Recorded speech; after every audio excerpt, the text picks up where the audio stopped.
agenda to speak for that, but that was just because me and I missed where I wanted to go. Okay. But we will be going back. Okay. And I mean, how was the overall event? It was nice. It was. I could have stayed here. They was doing it here too. Okay. So, was that the first time in DC? Yeah. Okay. How long did you stay? 1 day. Oh, okay. Okay. We went. We came right back because I even that week I wasn't gonna be able to go. It was like money was bad, but they need to start cutting some more checks. They need to start cutting some more stimulus checks and helping us out around it's been bad, but. Yes. So in a minute, we're going to be getting a phone call. I felt like y'all needed more voices than just mine because I feel like people ain't paying me no mind. Like, I'm spitting that real stuff to y'all and no one's listening. Matthew is a serious situation. And I just feel like the whole nation should be standing behind him. And this is her. Thank you for calling Playfair Friday. Who do we have on the phone? This is Kaylin Womack. Yes. Now, Kaylin Womack is the editor, right, of Honeysuckle Magazine? No, I'm just a guest writer right now. Oh, guest writer. You work for? I don't know what I thought I was reading. I'm retarded sometimes. Thank you for calling in. I know you're busy, and she's gonna only be able to do so much time with us, and then she has to go. So this is a blessing that we got her. Right. Thank you for calling in, sweet. You still with us? Yeah. Okay, and Tammy should be joining us shortly too. So, do you want to start it off? Because she was watching it. She's in New Jersey, right? And she was watching the link for each day. Every time I was in court, she was watching the link. Okay. So, Caitlin, you want to start it off? Sure. So, for I guess anyone who's listening, if they've watched this podcast before, they kind of are familiar with the basics of this case where 4 people were brutally murdered by Jacob Koski at a bonfire party in Moccasin Gap, Georgia. Hold on 1 second. Yeah.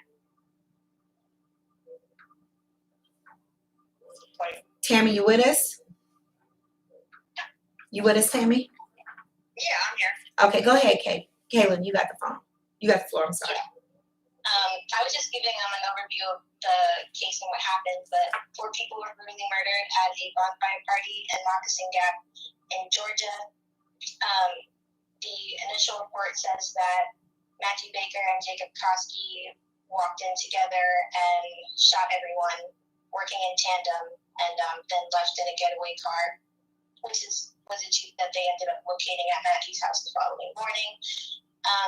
And the reason that my editor sent me this story, and she sent me an email from Danita basically saying that it was not enough evidence to pin this entire thing on Matthew or to even make him a co-suspect of it, because they just didn't find traces of anything to connect him to it. And this case was being brought to the Superior Court, and they were trying to give Matthew Baker, and still trying to give Matthew Baker, the death penalty. So that's kind of a big deal if you don't have sufficient evidence on a person. So I began to look into it, and I looked at all of the local reports, as many articles as I could find, up to like between 12 and 15, and all of them had mixed information. None of them were consistent. None of them had a correct story, and all of them had way more information about Jacob Koski than they did about Matthew. So that was the big red flag to me, because if you're going to call someone co-suspect and say that they had a physical hand in a murder, then I would assume that you would have sufficient evidence and information on exactly what they did. Right. So after these court proceedings over the summer, and not too much happened over the summer, the bulk of it was really just this week when we found some new information, which the state presented 7 witnesses who were all officers. One of them was a detective that spoke directly with Matthew. They showed some police cam footage exclusively to the jury and whoever was at the court. We couldn't see it on the YouTube Live. They had an interrogation tape between Detective LaCroix and Matthew Baker. They also had not driveway audio, but they had an audio of Detective LaCroix interviewing Matthew Baker at his home the morning after the incident, when all of the cops surrounded his house, basically looking for Jacob because they located the Jeep at his house. So they connected the Jeep to Jacob Koski. And then they also presented 2 search warrants. One was for his home, and then the other one was just to take his DNA. And I think they said it was a saliva swab and blood test. Right. So before we go any further, I want to let you guys know that the one thing you all have been asking for was the discovery. Well, we're in it now. Even though we can't physically read it for ourselves, they're pretty much telling us what is in the discovery now. And I was sitting in the courtroom for it. Kaylin and Tammy were listening on Zooms, as well as the Zooms would have anywhere from 20 to 60 people watching it at the live presentation of it. I think eventually more people went back. I went back and had to catch what happened when I walked out the courtroom, because I had to go pick Tanaya up by 5:30 each day. It is still available, right? Yes, it's still on the YouTube channel. If you go to Henry County Court Superior Court D on YouTube, on that page there should be a few recordings from the proceedings. Now, the one thing that I do want to say before, oh, hey, Angie, thanks for watching. His mom is watching. The first thing I want to say before we go even any further is that everybody that has been messaging me from Henry County with things you think you know on this case, you have been lying. Or whoever told you that gave you wrong information. Nothing that you guys said is coming through in this court proceeding. Nothing. The DA is not saying it, the prosecutor, the police officers, none of them are saying what you guys are saying. So you can't stay out my DMs now. Now I know you lying. You're making up stuff, and whoever started these rumors is wrong, because you're trying to paint a picture to the public so that when this person, if this person is executed, the truth isn't there. And that's why it's important for people to be listening. And I thank everyone who physically couldn't go, who's watching on Zooms, because you're my extra eyes and ears. Because both days, Tammy and Kaylin heard things that I missed, either because I walked out to use the bathroom or I walked out to leave to go get my child. And then once I got in my car, I would turn it back on and, put my Bluetooth to it so that I can listen as I'm driving through traffic. So of course I'm not giving my full attention. So they're telling me things that I missed or that I might not have heard. But Tammy, do you want to say anything at this point? Yeah, I absolutely want to say that as far as every police officer that testified to begin with, not one of them said anything implicating towards Matthew, that he was irate, that he was, agitated, that he was angsty. They all said he was cooperative. He was, visibly shaken, of course, but not acting erratic to where they thought that, he had anything to do with anything, that, he was completely calm, he was cooperative. He even helped them, get into the house by assisting in subduing his dog, because, they didn't want the dog to get hurt, and they didn't want to get hurt. But until, that one detective LaCroix said that, Matthew put himself there, I didn't hear any of that on the audio. It wasn't there. I listened back because the audio, if anyone decides to go back and listen, when I listen to the audio of the interrogation tape, it's very, very fuzzy, but I listened to it over at least 3 times, from the beginning to the end, and I did hear Matthew place himself in the house. The way that he said it, though, was more first he specified to the detective that he didn't walk in with Jacob, they didn't walk in together. He stopped at the front of the house first. Right. And it seemed like, according to what Matthew was explaining, and as much as I could hear, that he was walking up behind Jacob. Jacob proceeded into the house, and after he heard the one shot, he kind of just stopped. Yeah. And then, along with the accusations of him being inside the house, there's also accusations from the witness statement and Koski that Matthew was ordered around the house to go check for other witnesses. And I didn't hear Matthew specify that in his statement. I didn't hear that either. Heard that he walked up to the house, heard the shots, stopped, and then Jacob turned around and said, "Let's go," and then they left. Right, but I do want to make it clear that Jacob called Matthew to come back to the house, not on Matthew's phone, because Matthew did not have a phone and Matthew did not have a vehicle. So it sounded to me that they were, and I'm just speaking from my perception, that maybe even at that time Jacob was even trying to put it on Matthew, because it was made specific that he brought Matthew back when he called. Was it Brooke that he called, or Kayla? He called Brooke. So when he called Brooke, he said, "Bring Matthew back." Mm. Yeah. So to me, that sounded like they were trying to set him up. So at this point, but see, even the people in the car didn't know what was going on until they got to the house. They were just told to bring him back. The whole statement, though, is like you had pointed out, when asked, where is this statement where Jacob says, Matthew handed him the gun, Matthew did this, Matthew did that. They couldn't find it. No. A lot of the statements that everyone was saying is supposed to be out there, they're not there. The police don't have them. We heard the interrogation room, which was sad. I cried. I was mad. When I saw the police officer the next day, and they interviewed him again the next day, I wanted to punch him. I was so mad. Really? Because it put me in the mind of all the wrongful convictions that we get called on. And they say the same story. When I was 18 in that interrogation room, or when I was 17 in that interrogation room, the man was not asking Matthew. He was telling him that you did this. Oh, you knew. And Matthew was crying. It was hard to watch. Wow. I mean, to listen to, not watch. But he was like, you knew Jacob was going to do this. And Matthew was like, I didn't. And then he stopped. He goes, I promised to the Lord that I didn't know. Yeah, there was one point where the detective, at first language-wise and tone-wise, he did seem soft with him, because when he first asked him what happened, you can hear Matthew beginning to sob. He takes a really deep breath, and it just sounds like he's trying to get himself together. He's sniffling, he's crying. Mm-hmm. And then they start to slowly walk through what happened, and he gives the same story that, at least we know, that he didn't know it was going to happen, and he just walked up. Jacob started shooting. He didn't know what to do. And Detective LaCroix then asked him a question, saying something along the lines of, and I have the specific quote somewhere, but he basically says, I'm getting that you knew what was going to happen. I'm getting that you knew that something bad was going to happen when you walked up to the house.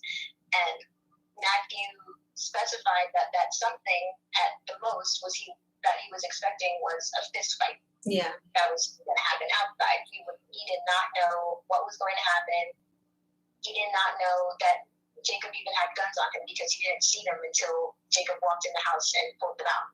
Now, before you two say anything else, if that was you, Tammy, if you were walking beside Jacob and heard that, if you were Matthew, what would you have done? Because and then anybody listening, before you say anything, I thought run, but then I don't know. I think that I would absolutely freeze in Me fear. too. I think if I run, he's going to shoot me too. you guys type what you would have done before you go any further, Kate.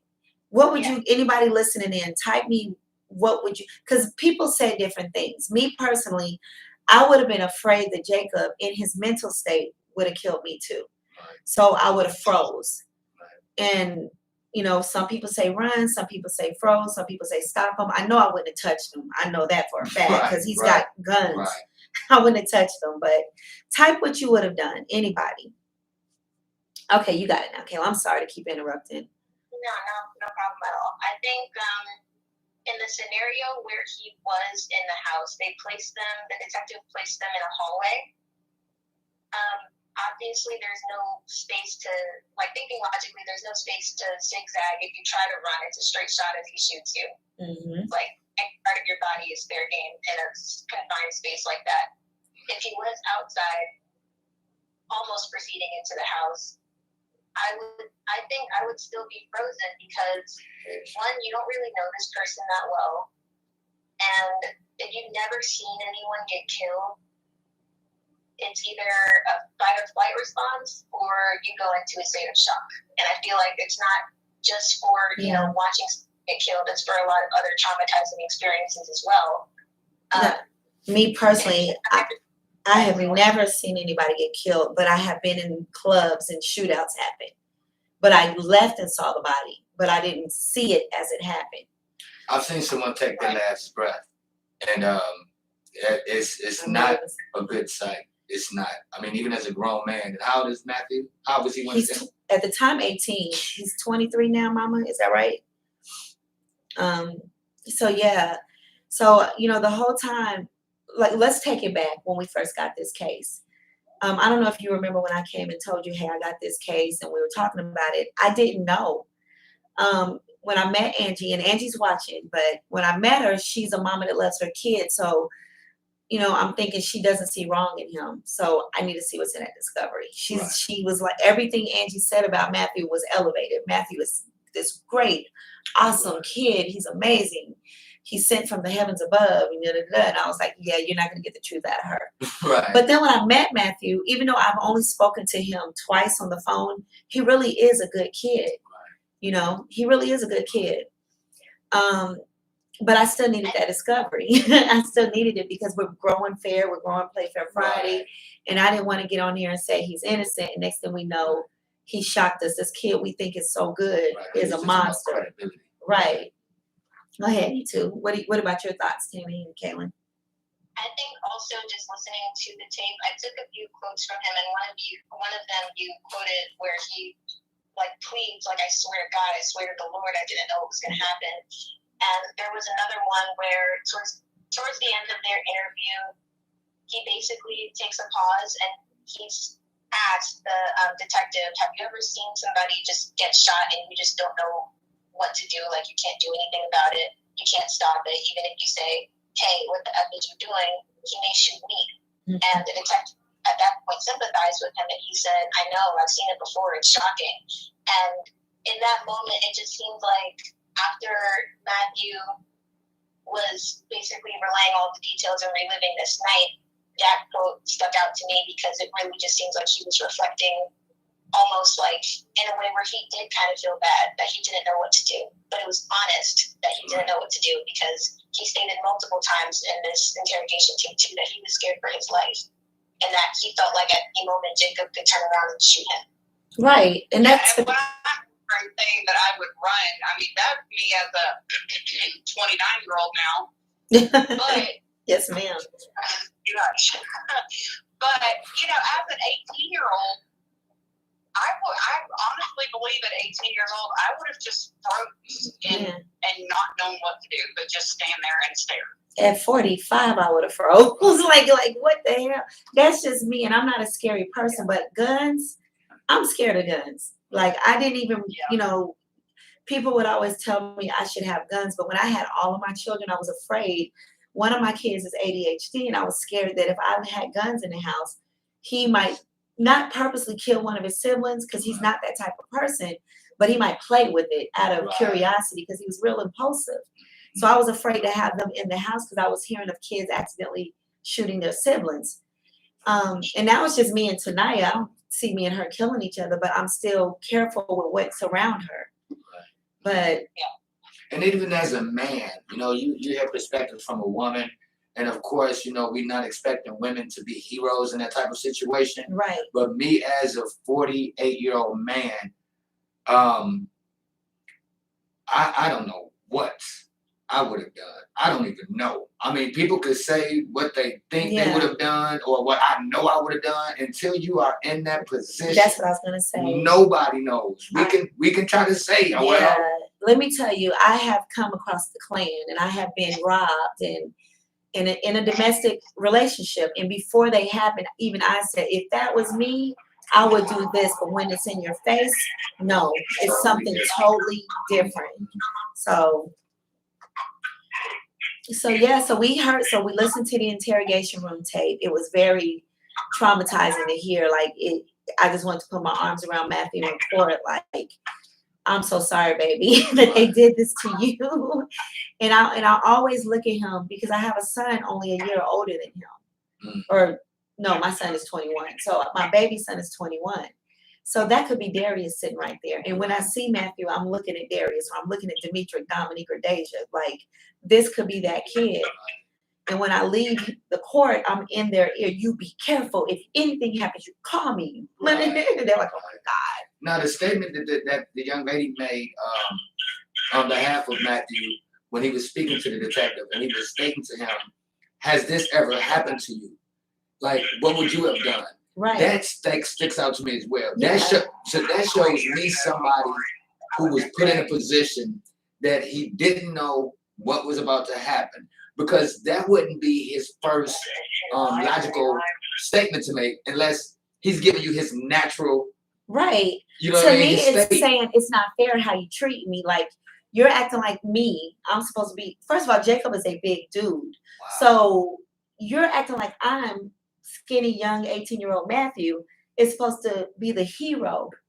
Right. But my mind went, okay, so you're doing him like this. What about these other people that Jacob did not shoot? Right.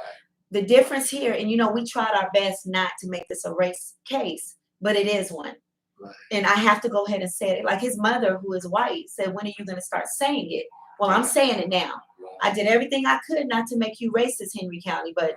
you're racist. Right. Even your black man, even the district attorney, Darius Padillo, you put the noose around this boy's neck just to please this predominantly white county. Right. You, the prosecutor, and his defense team knows he's innocent. The only fair person in this equation is the old white judge. The only fair person, the one who we thought, look, when we walked in the courtroom, Like, God, oh my God. well, Mike Matthew, let's get your, Right. you can start planning the funeral because Right. you got him. But he's the only fair person in the courtroom.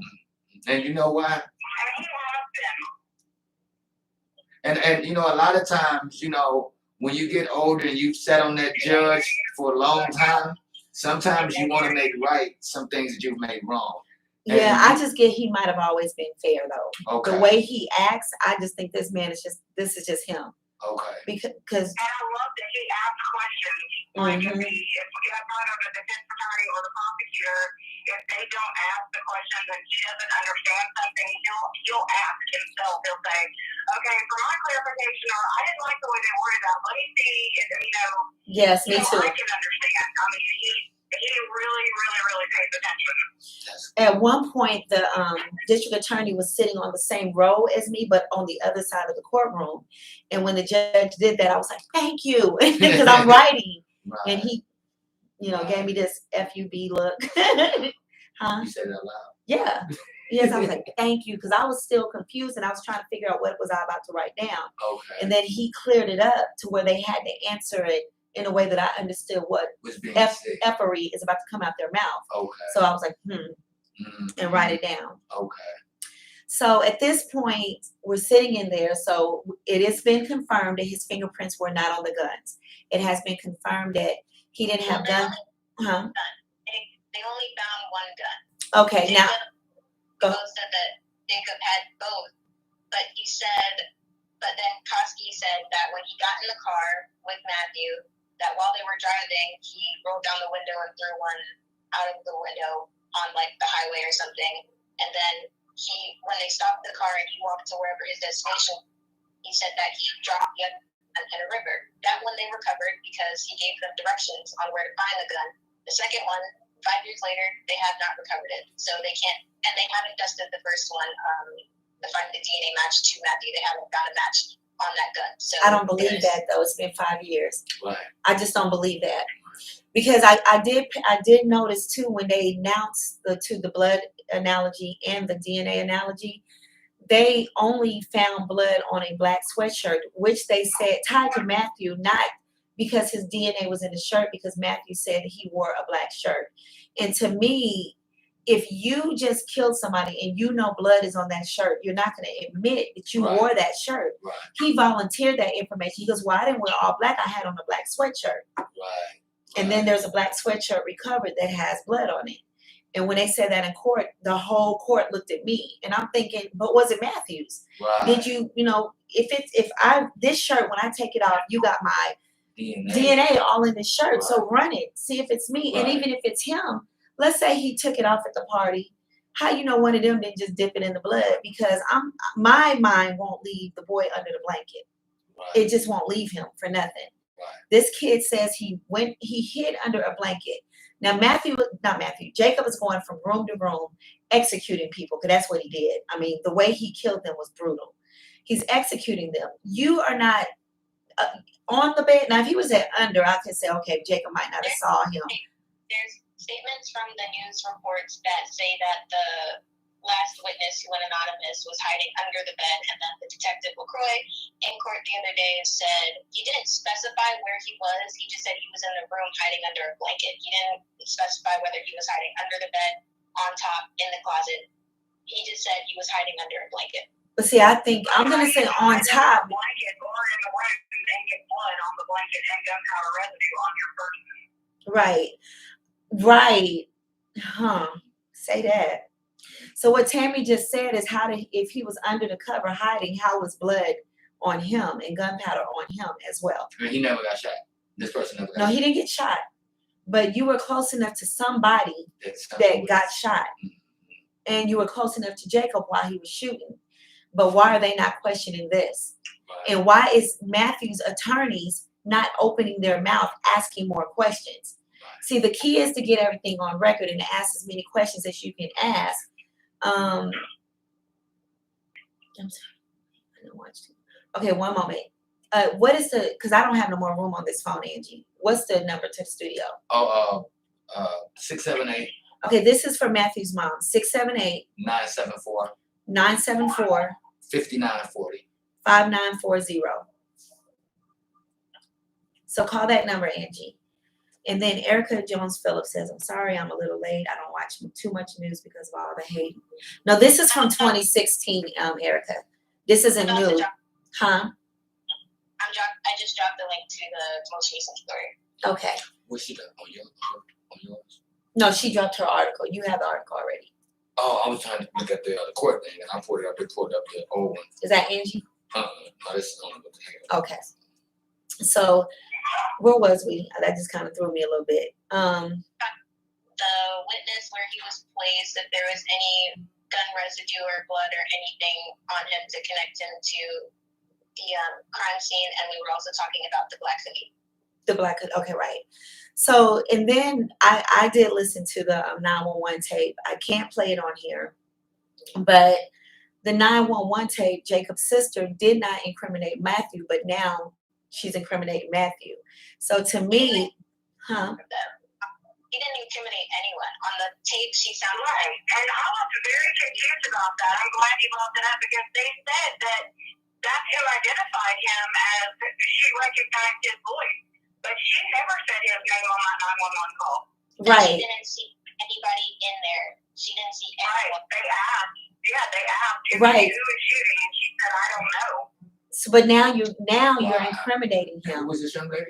His sister. Now that's the one who kept calling when we did the live, Oh, and she said, "Well, Jacob's sister." Okay. Remember, she called and she goes, "I just want to know where that other gun is." Right. You know, and I said, "I kind of want to know where it is too because I keep hearing there's two guns." Okay. Now I thought in court that they said they recovered the second gun, but apparently they didn't.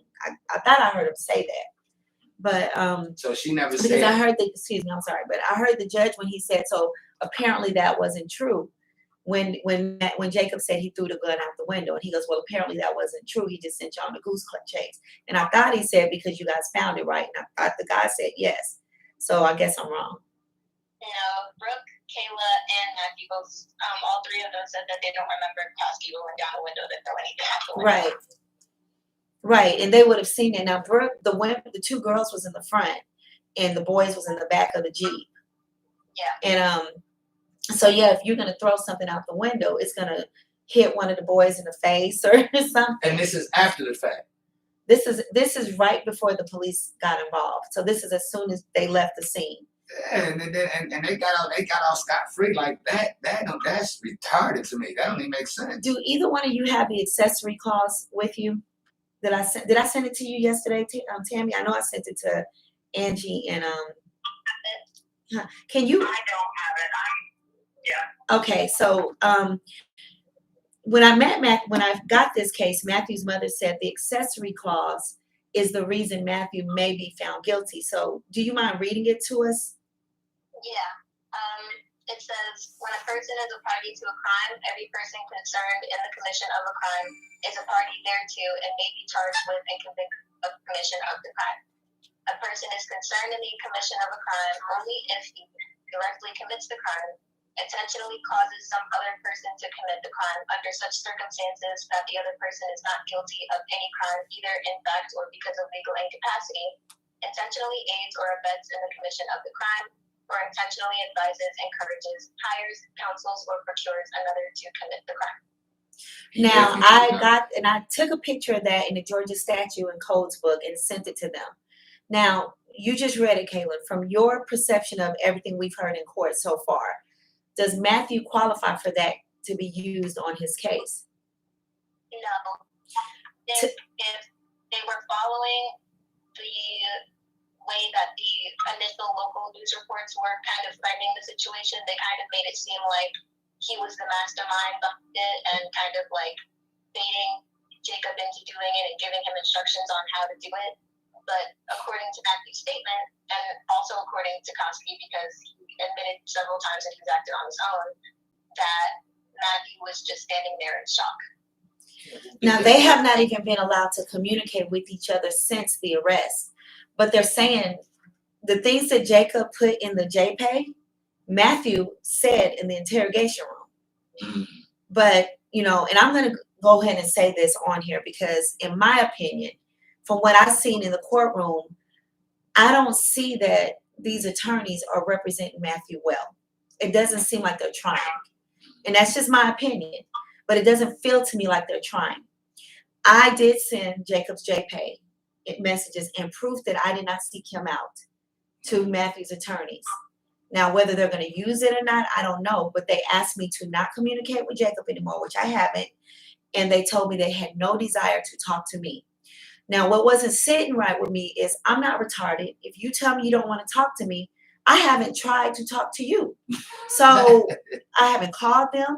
When they're talking to Matthew's mom, I don't interrupt. Right. I move out the way and I let them talk. She's going to tell me what you said anyway. Exactly. So I move, I go to the bathroom, go outside, let them talk. Mm-hmm. And then Angie calls me and tells me whatever was said. But you should see how they act when I'm there. I wish I asked JD to come and Miranda, Matthew's sister-in-law and brother, because they saw the whole thing. Angie, you got to call the station phone. What's the station number again? 678. Well, let me try. Let me see if I can get her in here. One moment. Yeah, I can't merge you, Angie. It's not letting me. It's not. She hasn't called it. Oh. Yeah, Angie, you got to call the station phone. It's not letting me merge you. But what was I saying before that? She just made me forget my train of thought. So Tuesday when we was at the courthouse, we did an hour recess, and I was standing outside talking to Miranda and JD, Matthew's brother and sister-in-law, and they wanted to go to the taco restaurant that was just where the sign is. But instead of walking past me, they acted like I had the Delta variant of COVID, and they walked all around the park to avoid me. The second day when we went to break, they wanted to go to some Caribbean restaurant, and I heard where you said you were going. When they saw me walking by, so I wouldn't hear where they were going and want to eat with them. And I wanted to say, I'm vegetarian. I'm not coming there anyway. Like, what is wrong with y'all? But my thing is, I deal with a lot of defense attorneys. They know how to talk. They know I'm going to get on social media. So if they don't want it on social media, they call me or they email me, Ms. Bishop, this is not for your social media. Okay. This is just you and me talking, Ms. Bishop. Okay. And guess what? I know what not to put on social media. They don't walk past me. They don't act like this. This is, they don't do this stupid shit. Right. So I was like, I get the defense attorney. I mean, the district attorney. He hate me because I done been on social media bashing him, saying that he works for Massa and all kinds of stuff. And the DA, the prosecutor, Wednesday, she was going to go let another witness come to the stand, and she walked past me, and we locked eyes, and woo, you would have thought we were going to get up and fight. But she gave me this F you look, and I gave it back, and we stared at each other until she walked out that door. And me, I went into bully mode, and I turned around, and I caught her eyes when she came back in, but she just rolled her eyes and looked the other way. And I'm like, now, if she ain't scared, why y'all acting like this? We supposed to be working for the same team. Right. Why are y'all acting like this? Right. I understand why she. Right. They didn't even try to get me kicked out the courtroom. They tried to get me kicked out. They didn't want me in the courtroom, and it's not because of what I do in the courtroom. It's for what happens when I leave. So you don't want me in the courtroom. Matthew's attorneys don't want me in the courtroom. The district attorney don't give an F. The prosecutor don't give an F. But Matthew's attorneys don't want me in the courtroom. You get what I'm Yeah, saying? and that doesn't make sense. I And mean, so like, I what's was the problem? right, and I was telling Tammy and Karen this week, and Angie, I was just like, I just want to know why is it like this? Like, I haven't tried to, I haven't called y'all since you said stop emailing. Guess what? I ain't emailed y'all no more. Right. I emailed them twice. Once to introduce myself, they send me a generated email. We have no desire to talk to you or the media or any activists. I said, okay. But then when I got that JPay from Jacob, I thought this might help. Right. And then I emailed him again. I said, I know you don't want to talk to me, but I'm sending you this, and here's proof that I didn't seek Jacob out. And then they kind of gave me a more personal email. Thank you, Miss Bishop. We're good. Stop talking to Jacob. And again, we have no desire to communicate with you or anyone in the media. And I said, okay. And I ain't tried back no more. Perfect case of what I think is railroading. Do your job, and you won't have to talk to Right. me. You won't have to see me. You won't have to see And a me. lot of that is 100% because they don't want you to make them do their job. They want to do the bare minimum. I'm actually in my car with Susan Brazil, who is Adam Brazil's sister, and she can tell you firsthand Yes. every piece of evidence we found in Adam's case. And I tried to take to his attorney, and his attorney was like, well, that's not going to help. What do you mean it's not going to help? That's how they did me. Directly to somebody else. I mean, it's crazy because they don't have any witnesses to testify for Matthew. But when Matthew got There's home several from the things that they haven't done. And I think what was interesting about this week, which was like the bulk of the information and evidence we've gotten about this case at all, was Mhm. that the state presented the 7 witnesses, the police cam, the interrogation tape, the audio from the driveway, and the 2 search warrants. All 5 of those pieces of evidence and information and witnesses was all from the state. And our defense on Matthew's side had nothing. They didn't have any witnesses. They didn't even find his own interrogation tape. They didn't have any pieces of evidence. And exactly. they also tried to file a motion to suppress his statement. And then they also tried to file a motion to suppress his DNA evidence, which both the judge and the state argued against because they basically said, why go through all of that trouble if the DNA didn't match? They obviously didn't ID him to anything at the crime scene. They didn't find anything in his house. So what's the point? Right, and for them to have the case as long as they have and not been able to have anybody speak on his behalf or anything to alleviate this, it's like we playing spades and y'all got all the trump cards.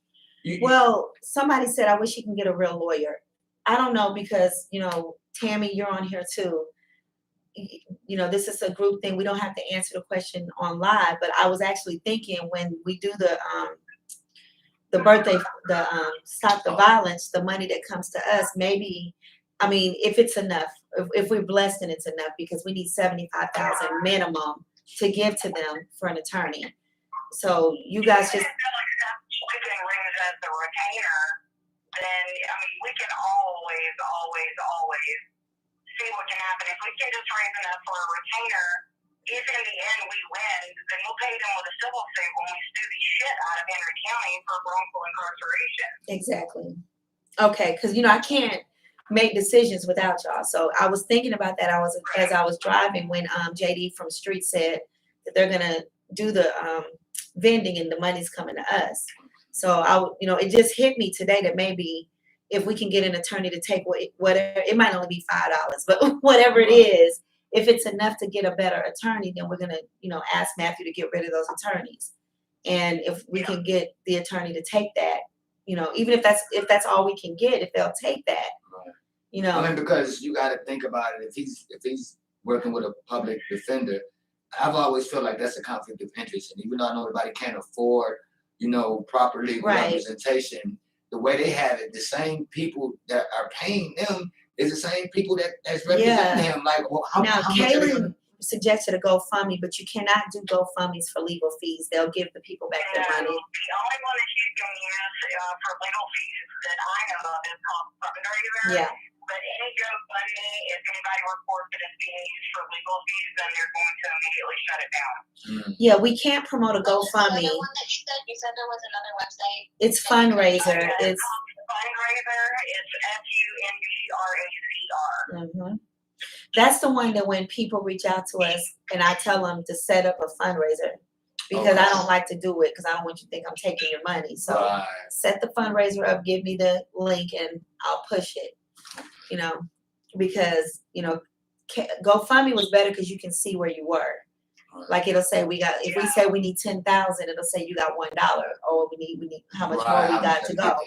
But when I do Cash App, like I was posting people's Cash Apps at first, like Cash App it to the mama or the sister. It's not personal, but we don't know what's being sent. And we've had situations where, people, they always screenshot and show me what they sent. But we've had situations where the person's like, oh, we only got $50. And I'm like, okay, I'm counting 600 right here. Okay. Like you tripping. Right. And I can't do this for the rest of my life for you. We got other people that wants the same service. And we're in the middle of a pandemic. So come on now. People are doing what they can, but we can't spend our whole 20-year existence on your husband. So you don't So play. what part of the court proceedings was this? Is this the last couple? What is this called? It was called, it's the motion reading, but it was a specific part. It was something Jackson Denham, is that what it's called? Because it reminded me of jeans. Yeah. Okay. It reminded me of Gene. The denim part reminded me of Gene. And I say he probably didn't say denim. Okay. But that's how I remembered that part. Okay. But the way it sounds over the computer. Yeah, in the courtroom too, because the judge mumbles. Like he slurs a little bit when he talks. So there was times that I was like, what you say? Let's say it again so I can hear. But yeah. And you said that like a denim motion? Yes.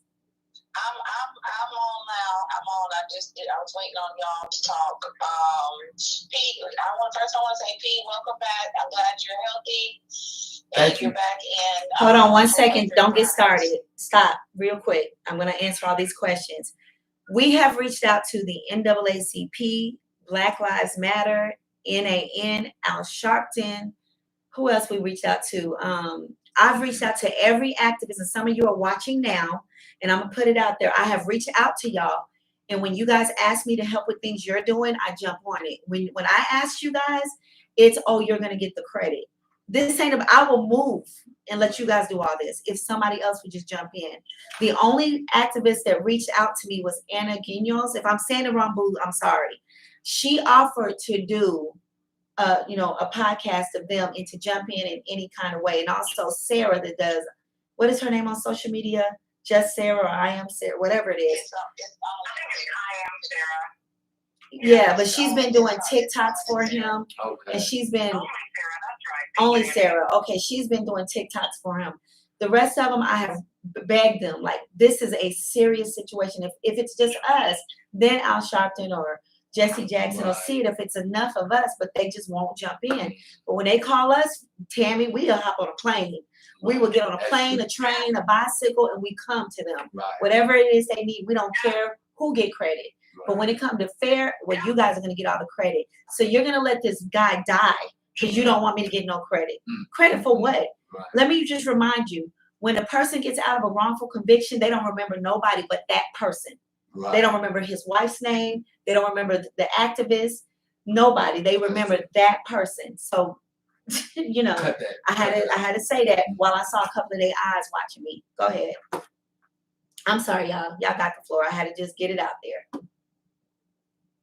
Oh, I'm sorry. This is our first time meeting, so I just want to tell you, it's nice to meet you. I haven't formally met you yet, but I've heard a lot about you. Kaylin, thank you so much for all the work that you do, and Davita as well. I just really want to say thank you to y'all first, because this is hard for me, being his mother, knowing from day one. I know everybody's not even going to believe me because I am his mother, but I've been yelling this, that he's innocent.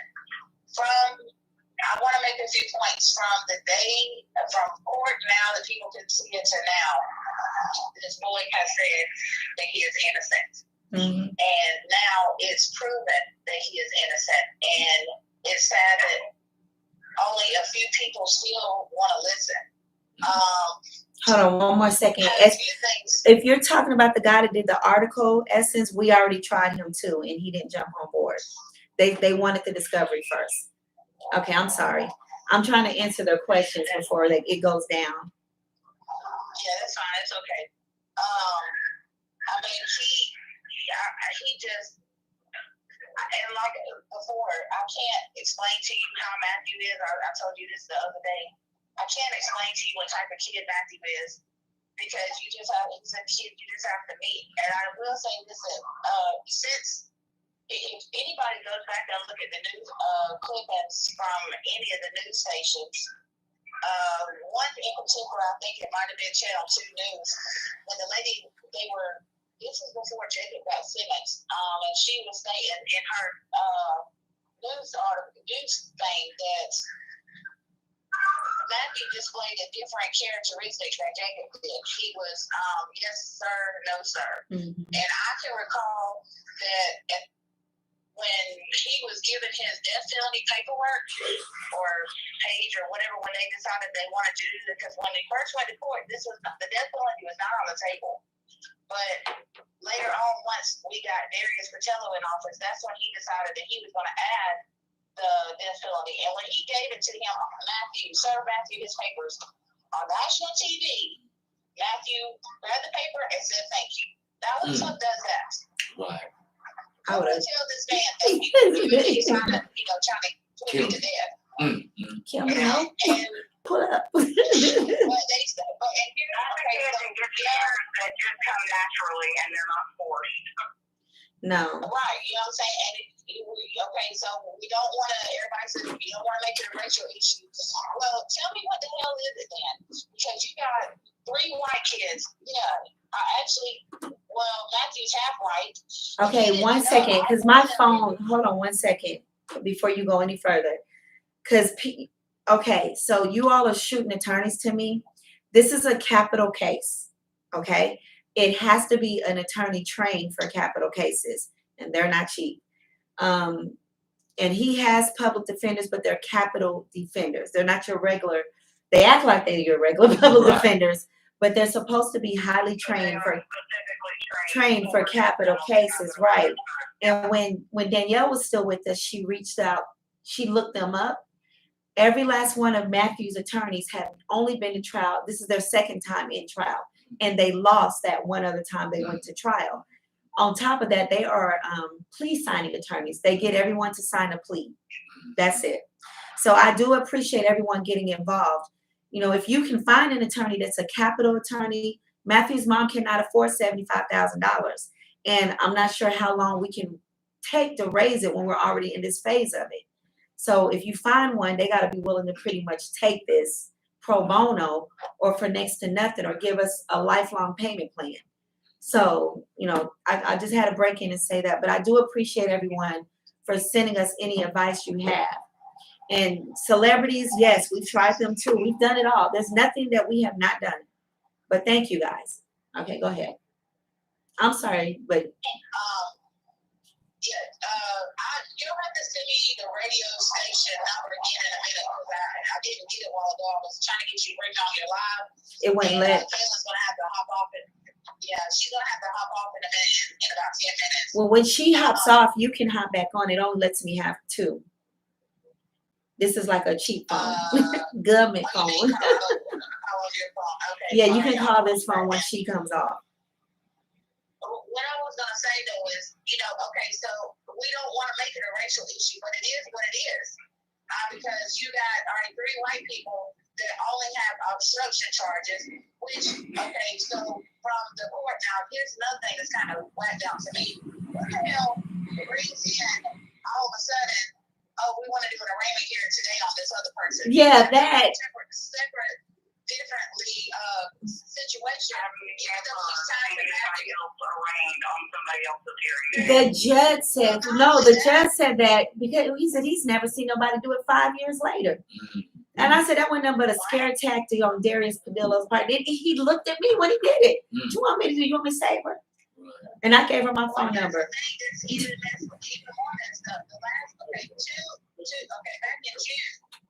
it was supposed to go to court. That was supposed to be the motion hearings that just happened this time.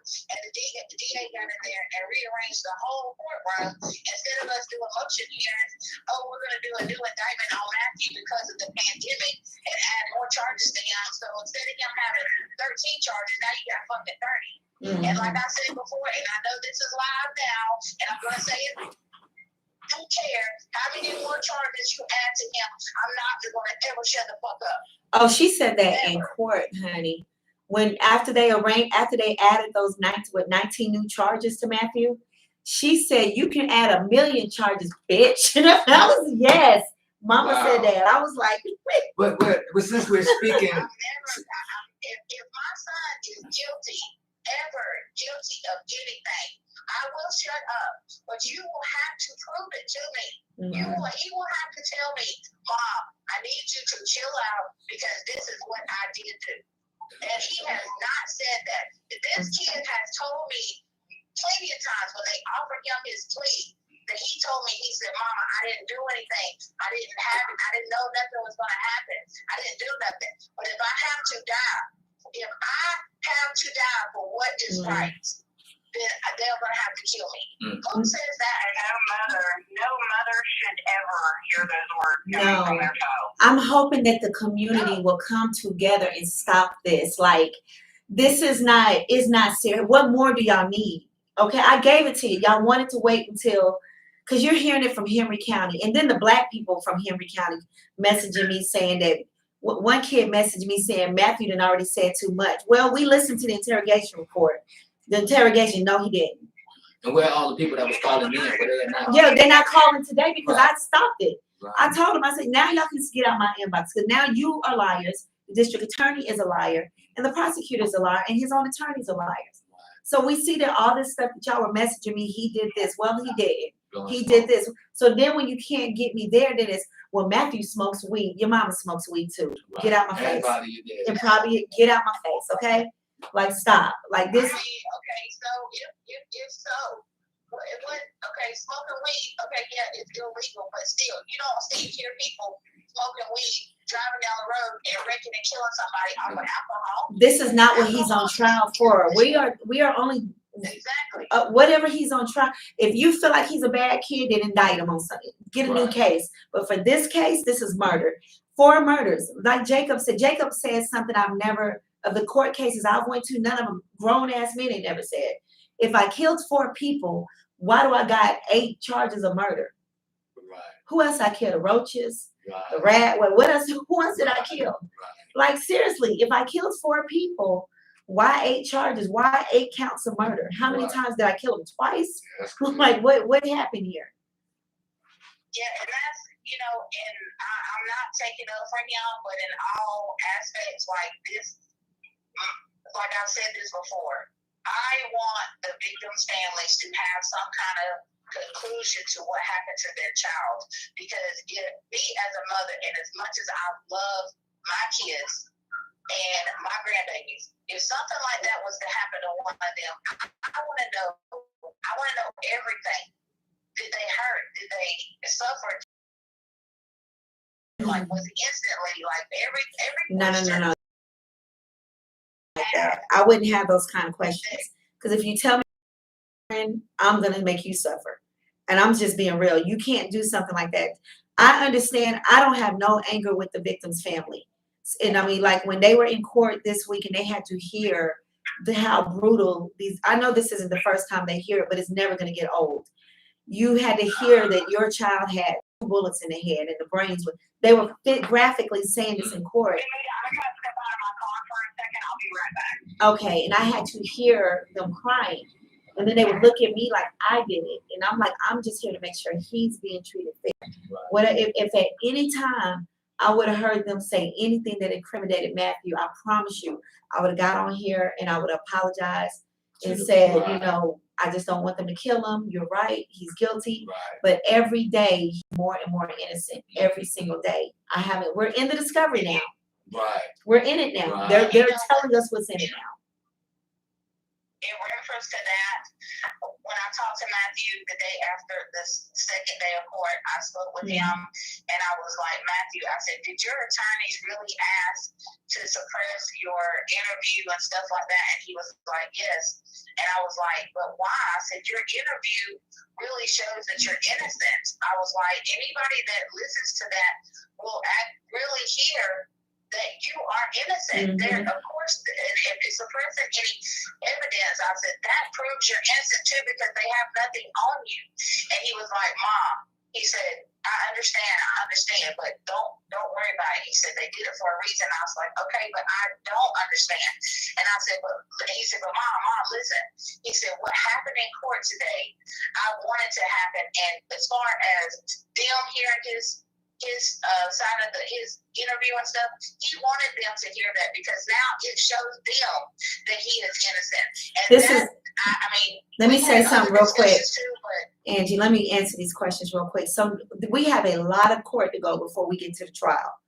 We still have to go through more witnesses, and we may have suppression hearings if they've suppressed anything. We may have evidentiary hearings. We still have a long way to go. And this is not them stalling, this is procedure. We have to go through all this before we get to the trial. Before Kaylin jumps off, do you have anything else you want to add to this, Kaylin?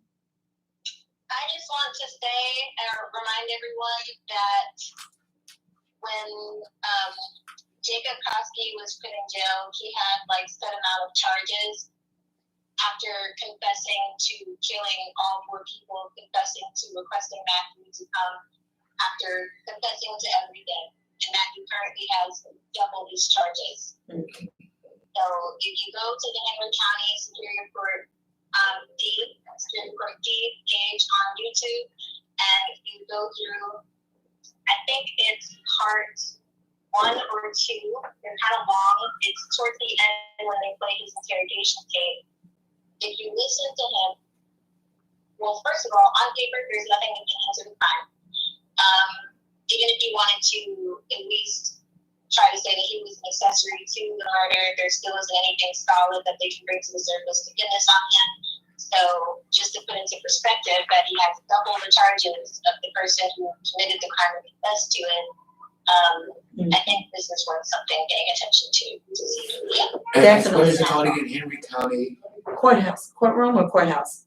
Okay. It's on YouTube. Courtroom. It's Court. on the courtroom. Courtroom. Okay, I'll put it in courtroom. Okay. Yeah. So they have a page, so it'll be Courtroom D. Okay.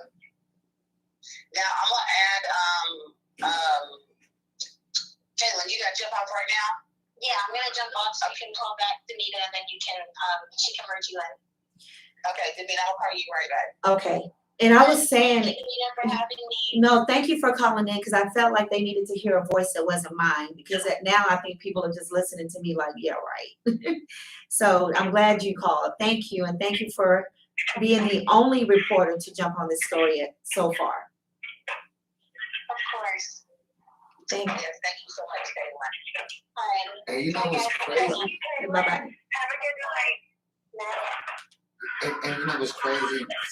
For this to be a capital murder case, I'm looking at the views. Like it's 80 views on here. That's actually good. 113 views. That's good because you want to know, at least we know 113 people witnessed what we witnessed.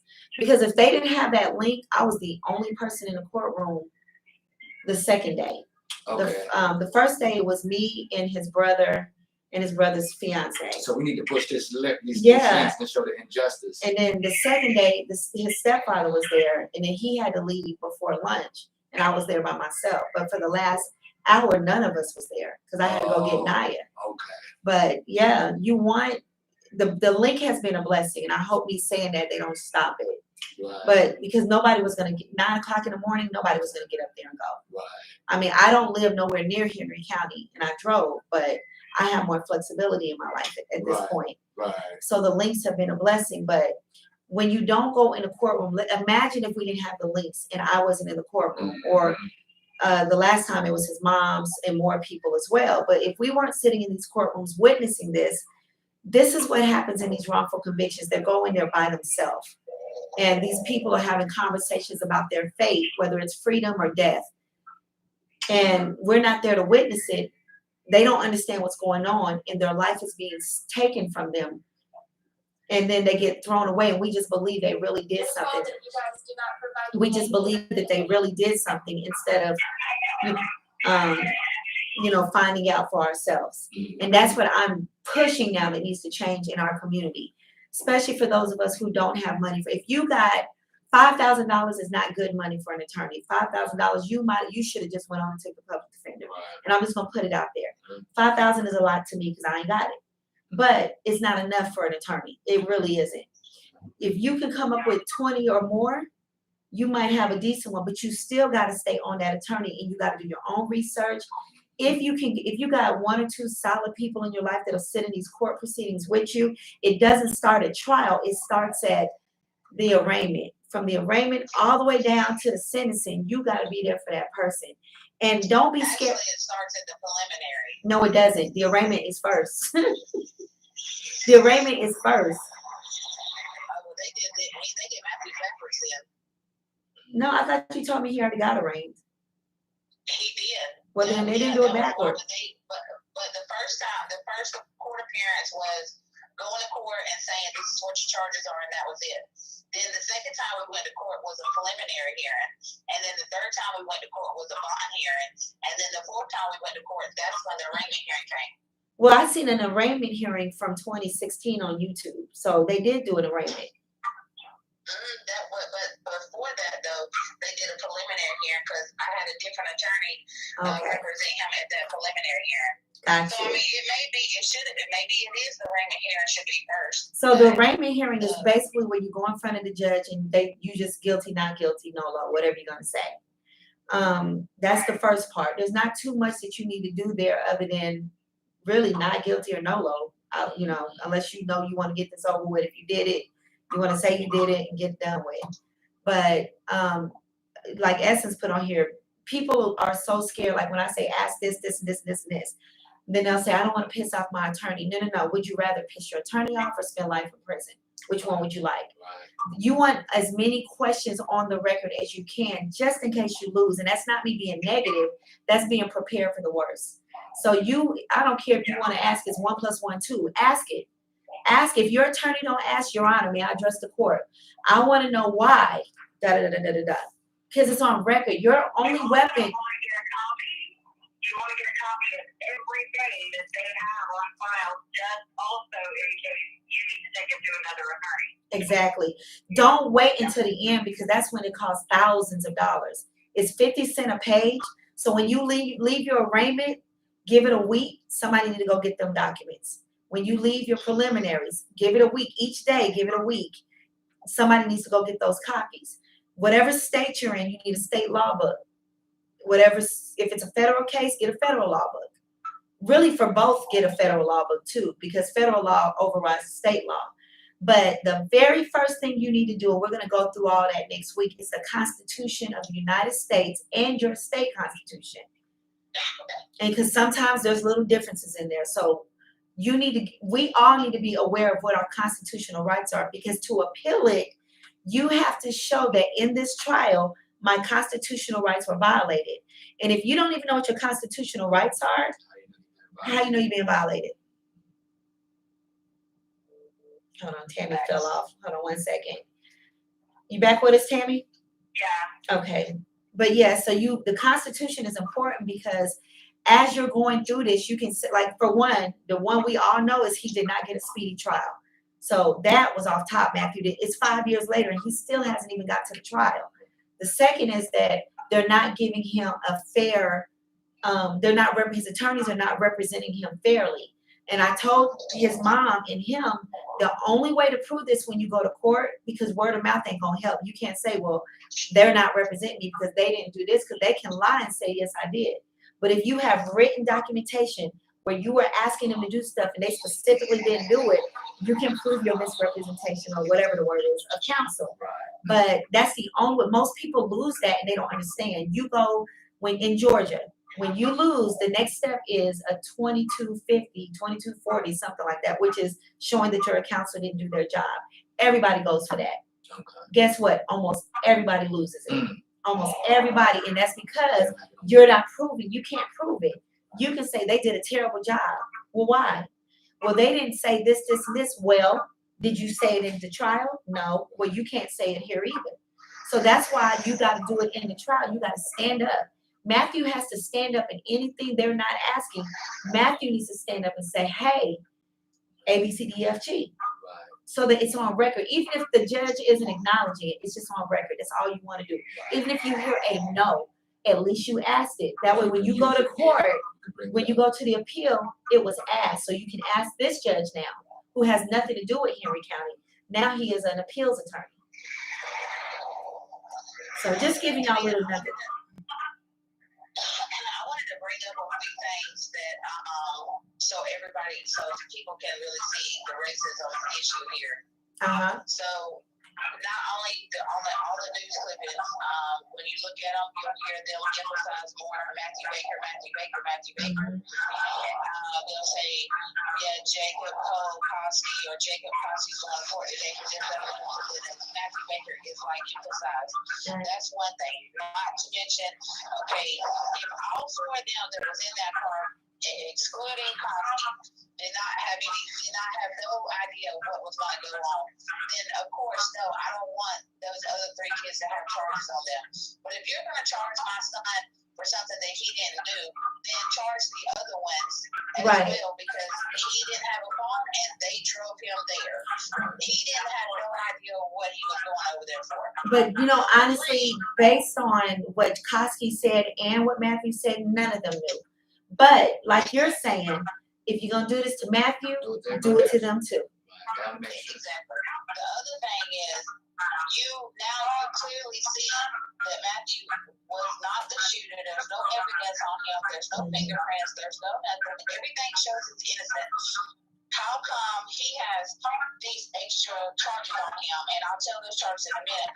And also, not only that, when Koski appeared in court, Koski didn't have on no shock belt, but you put a shock belt on our child. Well, let's not forget the most important part. Koski has schizophrenia, ADHD, slightly autistic, something else. He has been. And the messed up thing about that is the fucking system. And I know people are going to talk shit about me because I'm cussing on this thing, but it pisses me off about the way the whole Henry County has handled this. And I'm not defending Koski in any way, but what's fair is fair, what's right is right. Well, what I was going with it is let's talk about schizophrenia first. Don't be unfair to Matthew. Why do you expect Matthew to know that a man with schizophrenia is about to do something? You don't know you don't even know what they're thinking. They just react. They think of what's in there. Matthew didn't even know him like that. Well, we're just talking about the schizophrenia part, period, because only people that know that they didn't know each other was them. But the schizophrenia, we can't shake that. And the ADHD, he's impulsive. Now, mix ADHD with schizophrenia with someone who you have to wonder what they're perceiving right now. And I recently learned that Koski just got released from a mental institution, 2 weeks before this? So why is his attorney not pulling those documents? Why is his attorney? They didn't mention in the court.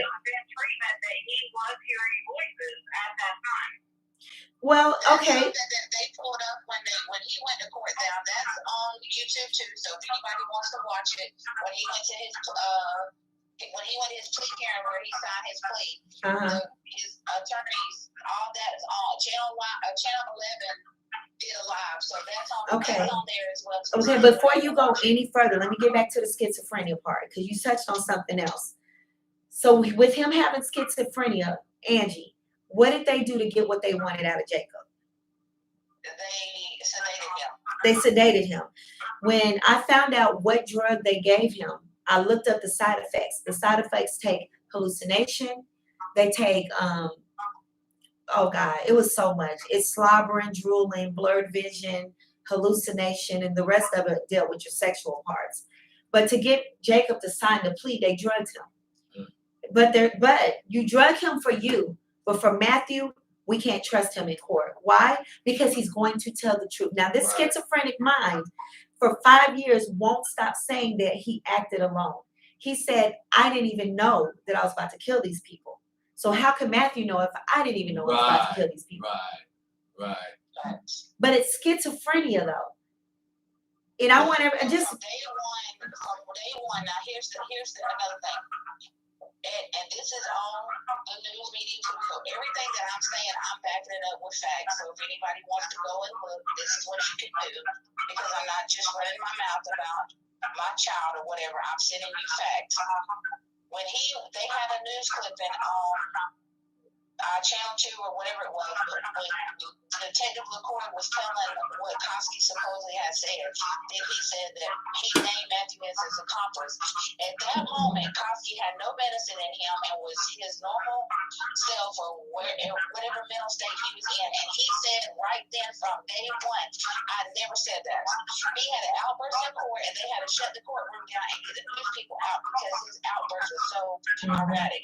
And 5 years later, to this day, this boy is still proclaiming Matthew's innocence. Now, I have reached out to a couple of people that are mental health doctors, and I asked them about I told them about Jacob, and about this case and about thing. And they said one thing about it, the fact that he keeps saying Matthew's innocent, there's got to be truth to that, because they will obsess over. There's usually, let's say, even if they're being abused, they're going to constantly say one thing, and that one thing will lead you to what's happening or what they're trying to say. So if he's constantly saying that Matthew is innocent, then that's just what it is. Matthew is innocent. Why won't Henry County accept it? Why does it have to be Matthew? Why wasn't it Jacob Williams? Why isn't Brooke Knight sitting on the stand? Why did you have to have Matthew? Why? Because Matthew is a black kid, and this white racist county wants to see a black kid executed. Right. And people are telling me that the death penalty is not in Georgia. Lies. They're saying that Henry County's bluffing. Maybe. We won't know until the end. But the death penalty is in Georgia, and we have people. More people. Right. We have people sitting. We have people sitting on death row right now, and we have a death row case that just came back to the courts, but COVID shut it down like 2 days ago. But the reason we haven't executed nobody in a while is because there is a lack of the execution medicine in the nation, not just Georgia. And what they can use is inhumane, but you're trying to kill them anyway, so whatever. Right. If I would have known that this county was as racist as it is, I would have moved a long time ago. And where we live in is predominantly white people, and I know it sounds crazy, but I lived in this area forever and a day thinking that my kids going to this school, they would get a really good education. But now I see that it was never that way, because the whole entire school system is just about is racist. If it's not about popularity or how much money you can provide to the school or whatever, and pretty much that goes across the whole entire county. That's the state. Henry County is, well, true, but Henry County is so racist that they do not want the news to find out all of the stuff that they have going on here in Henry County. I look at all the different Facebook pages for the communities and stuff, and you see so much killing, robbing. I mean, it's so much, like, you wouldn't think that it's the same thing going to Atlanta, living here. And there's so many people that are in the jail system right now where they're doing the same thing to Matthew that they're doing to Matthew, they're doing to other people too. So let me not be as much as bad as Matthew. No, let me answer these questions real quick. So we have tried to get it. We even let everybody go in on the last live, so that, because we knew the attorneys and the district attorney and everybody was watching. So we let them go in. We let them say all the racist shit they wanted to say when we did the first live, just to help Matthew get it moved out of Henry County. But at the end of the day, that's on Matthew's attorneys to make that call, and it doesn't seem like that they're trying. They're not even really trying to defend him. Tanaya hears me in my car on talking to cases and talking to attorneys and all kinds of. I'm pretty sure Tanaya, my 10-year-old, can represent Matthew better than his attorneys are doing. I really can. You've sat and played fair fighter for. You could represent Matthew better than these attorneys are doing. They're not trying, and I know they're watching. I get 0 Fs. They're not trying. Angie, I'm sorry. And I hope that once all is said and done, and it is ready for trial, that they do apply for a change of venue. And let me ask you this, Angie. I have asked that, and the comment that I get back is when it's time for them to file that, they will do it. I had a conversation with one of them, and they told me that here's the thing, that if it goes to another county, they still might find him guilty if it stays here. They might find him guilty, all the aspects. And my response to that was, at the end of the day, I would feel 90%, because maybe I would feel, I don't say 90% because I want my baby home, but I would feel a whole lot better and feel like that he was treated fairly, and it was just, if it was from a county that doesn't know anything about his case versus this county right here. Okay, so stop. I'm gonna tell before you talk, Tammy. Tammy, hold on. Tammy, hold on 1 second, because I want to address something you said real quick, Angie. The reason why she's saying that is because she's right. At the end of the day, it's going to be the same attorneys in the playing field, and whether he's found guilty or not determines on what his attorneys are getting on record. So basically, they're not trying to get nothing on record. So she's right. It will be the same out. We can move this case to the moon. He's still going to lose, because at the end of the day, it's all about what they are putting on record, and they're not fighting for him. I mean, you had one question that wowed me the whole 2 days. Go ahead, Tammy. I'm sorry. I was just going to say, there's so many rumors that are surrounding this case that the people of Henry County, they believe these rumors, and they believe everything that they've heard, that there's no way he's ever going to get a fair trial, because not one person in Henry County can say they haven't heard something. I mean, I've asked people, well, if he's so guilty, what did you hear he did? Well, they heard that he went in and tied everybody up. Mm-hmm. Nobody was tied up. Mm-hmm. But that's what's going around. Yeah. That's the kind of things that's going around. He's never going to get a fair trial in a county that's surrounded by rumors that people are believing. Exactly. And at this point, it's like, okay, you can say everybody has an opinion, and it's okay, whatever. It's like b-holes, you know what I'm saying? Everybody got one of those. But at this point, this is important that somebody has an opinion, because it doesn't matter what that juror thinks and what their role as a juror is.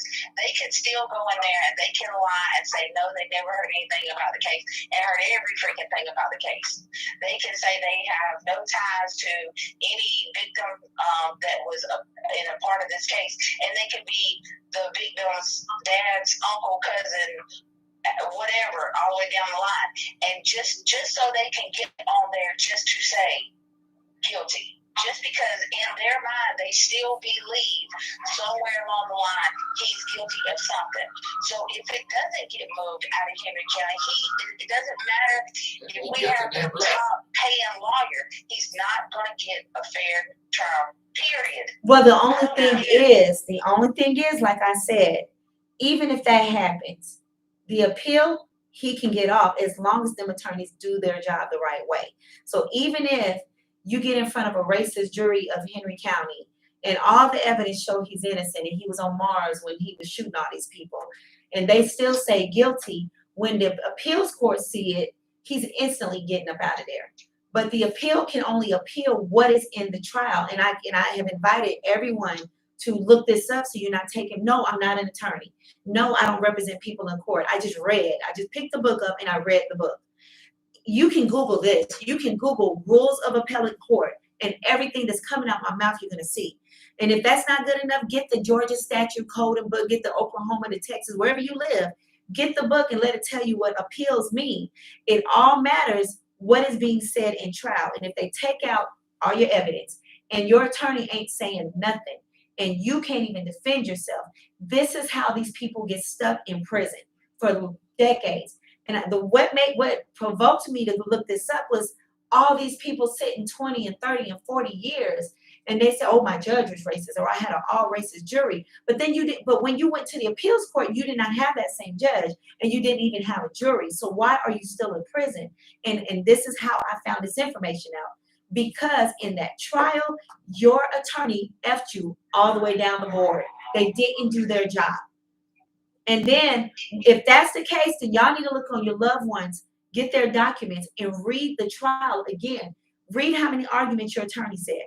And those attorneys need to be posted. Don't get Demeter Bishop, she sucks. Put it up there. Put it out there. Because you guys don't want to report them to the board. Stop letting other people fall victim to these people. Hold them accountable. If the government's not going to hold them accountable, we need to hold them accountable. Because it's affecting, and at this point, this part of it is not a Black issue. It's a people that don't have money issue. If you don't got money to fight, and if you don't know, people are so Bible stricken. And I grew up in the church. I get it. You're scared to doubt. Sometimes you got to just in case yourself. Your attorney, nobody should fight for you harder than you. Nobody should.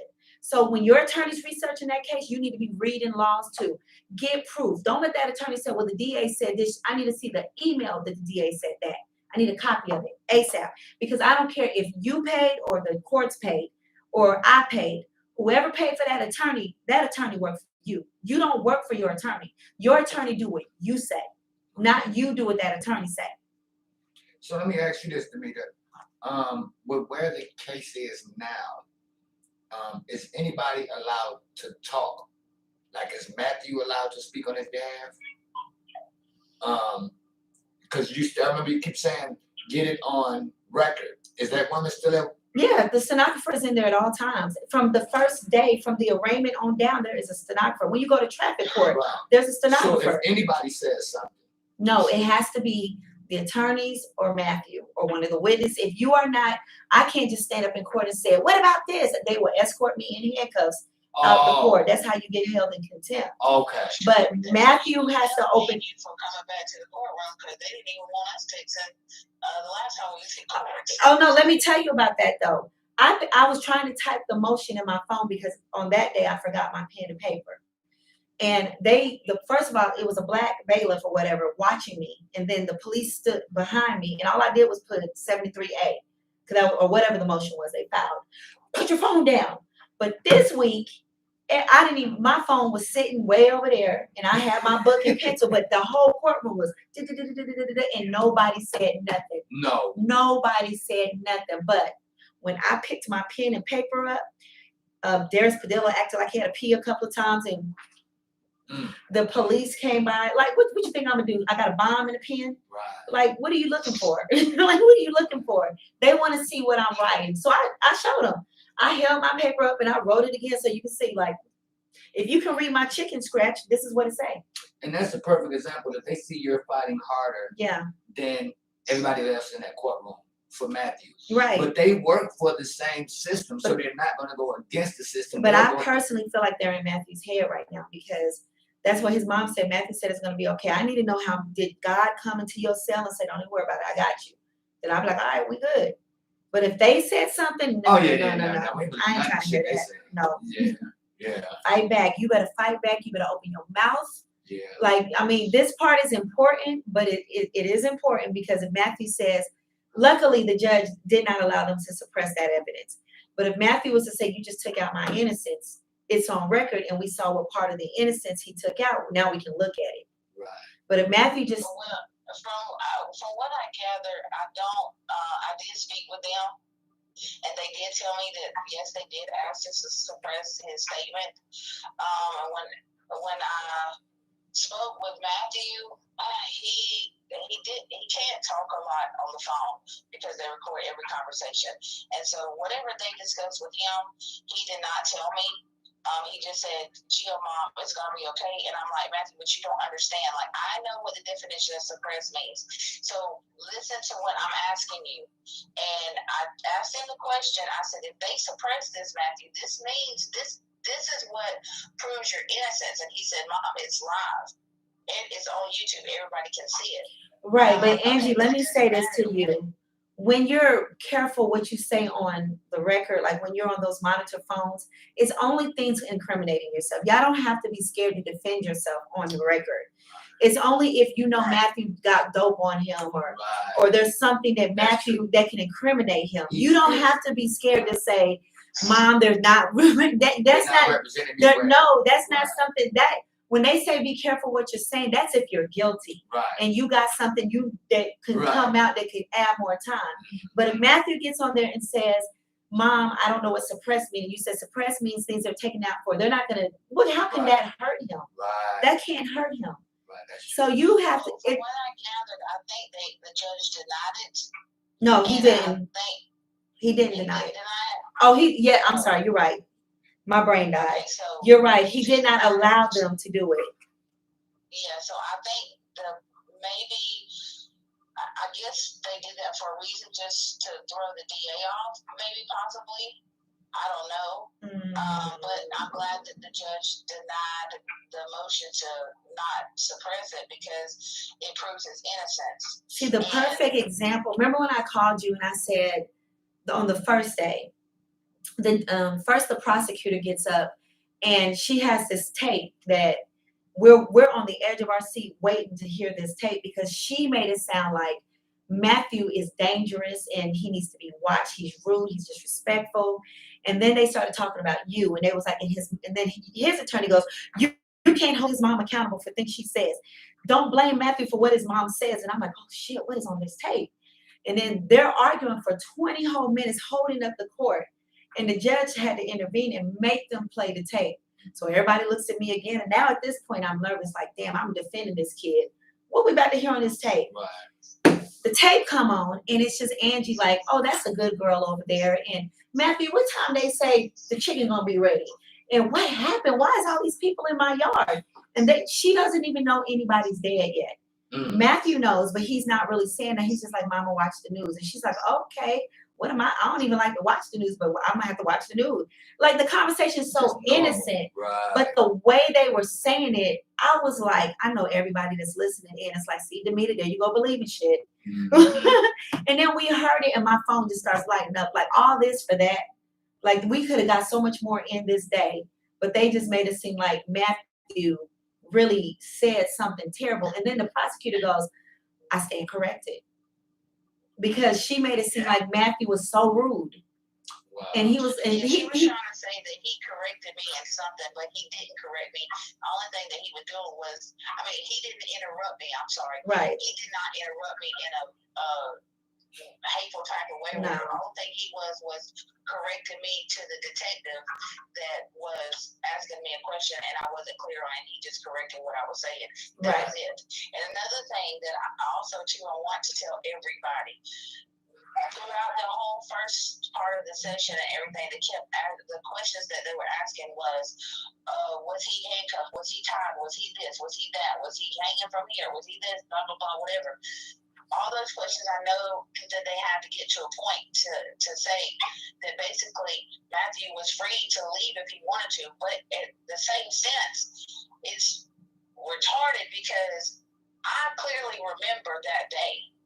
And if it would have been me in that situation, it doesn't matter what the situation is. If somebody stole a freaking pen and I was a witness to it, I don't know that I have free will to leave and I don't have to talk to you unless you arrest me. Right. Until now, and my point is now, I'm not telling y'all nothing.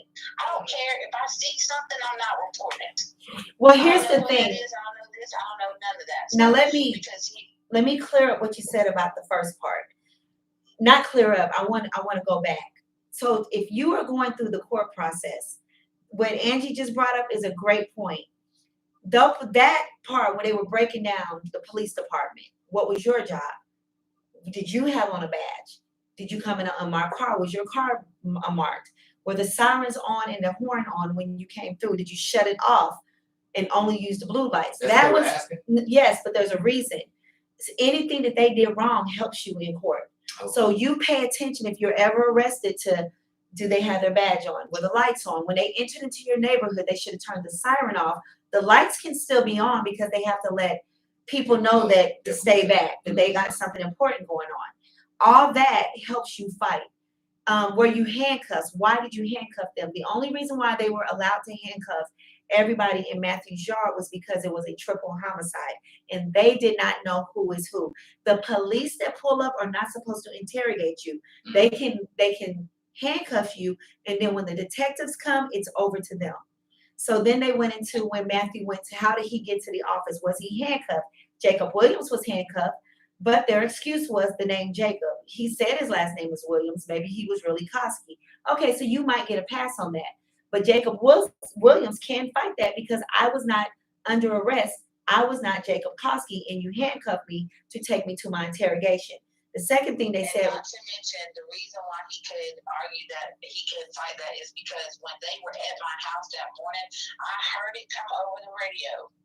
Oh yeah. They had that Koski was at Firehouse House. They were asking that units be dispatched there because he had called in to dispatch.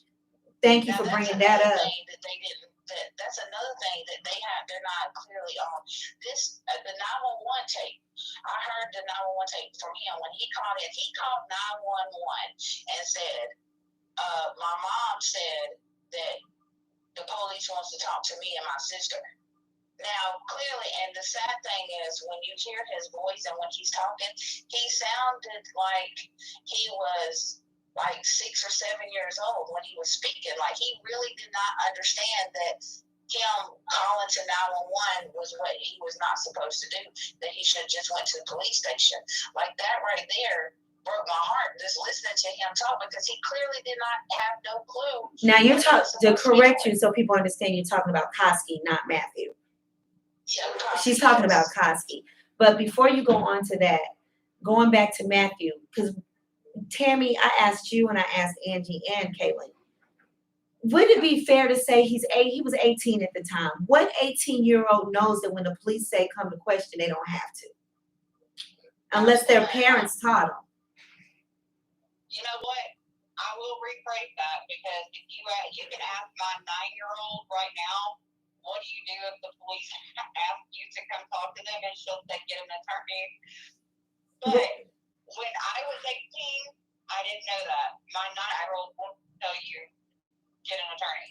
I didn't know 2 years ago that I didn't have to talk if I wasn't under arrest. If they would have came and said, we want you for questioning 2 years ago, honestly, say what you want to say, I would have, okay. Right. And I think it's natural. Here goes. Let me say this. This is another thing too that brings that up. And this goes along with your stop the violence thing because it's across the freaking board, period. Mm-hmm. At this time, when all this was going on, because this is the first thing that kept going through my mind, and this is why I said what I said on the interview that you would kill my other son. In Texas, this is when all the stuff was going on when the police was killing the black people in Texas. It had not made it here to Atlanta at the time. This was way before George Floyd. This is when it started all over again. So first thing came on my mind, and I kept looking every time while I was talking to the police and I was on the ground with it, my hands behind my back, I kept turning my head back to look at Matthew to make sure that he was okay because I have guns pointed at me. And the first thing I thought of is you're going to kill my son because he's black. Now you got 20 or 16, 20, however many white police officers standing around you with guns pointed at you. What the fuck are you going to do? Are you going to think to, oh, you know what? No, I'm not. You know, even when the scene is clear and they have who they have, I'm still not going to think, let me just walk off my property or tell you, you don't got no right to be on my property, get off my property, come back with a warrant. Then, no, because I ain't gonna say we're the best citizens, because yeah, I got seatbelt violations at the damn yin-yang, but we ain't hoodlums either. Right. Now, yes, definitely now. I'll go to jail right now. To this day, and I don't care. You come and try to talk to me and your police officer, come back with a warrant. Right. Just like I told them when they came with the warrant, you're going to go in that house and you ain't going to find a fucking thing. You got the wrong kid. I told them that day. When they walked out, I told the detective recording, I said, see, I told you weren't going to find a fucking thing. But see, before you go too far, the guns, I have, in my notes, I wrote down, find out the procedures for each step. Because they said they had traffic cops in your yard, the traffic cops that patrol that area, I forgot the other cop, and then of course SWATs and shields, and some officers had rifles and some had guns. And I wrote down, just for my own knowledge, that there has to be a procedure to who can have a rifle and who can have a gun. So I need to go learn that. I don't know the answer. Tammy, if you know, tell me. But I need to go in and learn that. And then I know that they have to line up a certain way. I learned that in court the other day. when they approach your house, they call it stacking. Is that what they said, Tammy?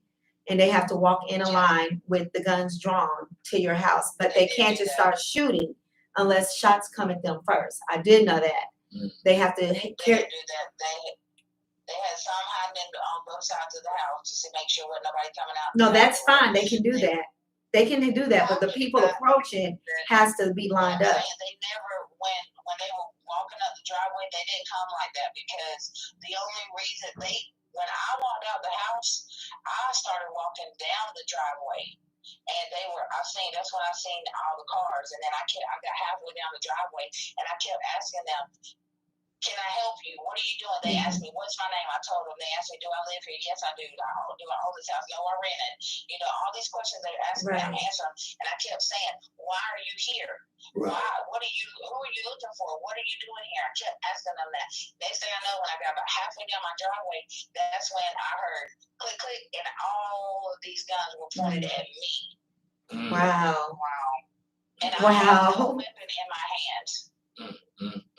But Angie, big fat country ass white girl walking down the driveway asking you, why are you here? And I hear about 20 guns clock at the same time. And you know what? I think at this point, standing over me pointing a gun at my head were police officers, and they had rifles in their hand. Now, what I was trying to say is, I think at this point, the Ring doorbells with cameras, stuff like that is important. I learned yesterday how important a dash cam is while I'm doing rideshare, but the Ring because now it's your word of mouth 5 years later. It's your word against theirs. But had you have had a Ring doorbell or some type of security system at your house where that was captured, then you can go back and that's another defense. Well, they didn't follow procedure because look at how they're coming to my house. And look at that. That's another fight back mechanism. So, as we're going through different trials and stuff, I just want you guys out there, even I know everybody swears things will never happen to them, and it probably won't. But just in case, just know. It can happen to you. Mm-hmm. Just in case, just know these things. I'm gonna have to speak on that. I'm gonna tell y'all, and anybody that's listening, yes, because never, when I look at baby pictures of Matthew, I would never think in a million years this kid, this one, that I would be going through this with him. Never. I've been through a lot of stuff in my life. A lot. I've lost a lot of people. I've lost close people to me. But I would never think that this is something I would be going through with my firstborn child. And to see him crying and pleading his innocence on that tape, it breaks my heart. Just as much as it does the victims' families knowing that they will never hear their child's voice again. So, yes, this can happen to anybody. This is a real lifetime scary movie. Let me tap in on that for a second because, when we did the first live, of course, the haters called in with the lies, which we now know what they said was lies. But I had teachers messaging me, people that are incarcerated with him messaging me, old neighbors telling me, y'all help that kid. He is a good kid. He is a good kid. People grown, now Matthew being from 18 to 23, men 30, 40, 50 that was incarcerated him was saying he was always singing and he was always in the Bible and he was always praying. And he just felt like God was not going to leave him. Nobody that close to him has anything bad to say. It's the people listening to the lies. Right. So, but like I said, we now know that those lies are not true. So y'all can stop really because we're in the court now. We're in the meat and the potatoes of this case. So, you okay though, Angie? Yeah, I'm fine. This just frustrates me. It just frustrates me so much I would feel so much better if I knew that my child was guilty of something. But he's not. Being scared for your life makes you a guilty person now. This is what our government comes to. This is what our judicial system comes to, oh, you're guilty because you didn't do this, and you're guilty because you didn't do that. Fuck y'all. Right. Oh, we have a wicked system, and I'm seeing it every time I go to court. Tammy, I'm sorry. Say it again, Tammy. I'm sorry. You got it, Well, I Tammy. was just saying that until you're in that situation where you're 18 years old and you hear gunfire out of somebody that you were with, you don't know how you will react. Right. You don't know fear that that person feels. Exactly. You don't know. You were thinking, am I next? What's about to happen? Right. That's where my mind went. I just know, and I'm a tough cookie. You run up on me, I'm running up too, but pull out a gun and I'm a, especially if I ain't got one too, I'm a freeze. Not to mention,